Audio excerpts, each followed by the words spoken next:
How to move photos from your iCloud to your iPhone storage. Let's get started. So if you want to download all of your iCloud photos to your iPhone, open up settings.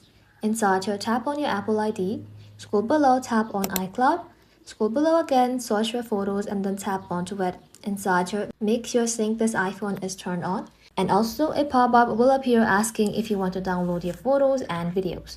Simply tap on download photos and videos and your iPhone will start saving everything from iCloud to your device storage. Now if you want to download selected photos, you can head back to your home screen, open up your browser, in the search bar search for iCloud.com and then simply sign in to your account.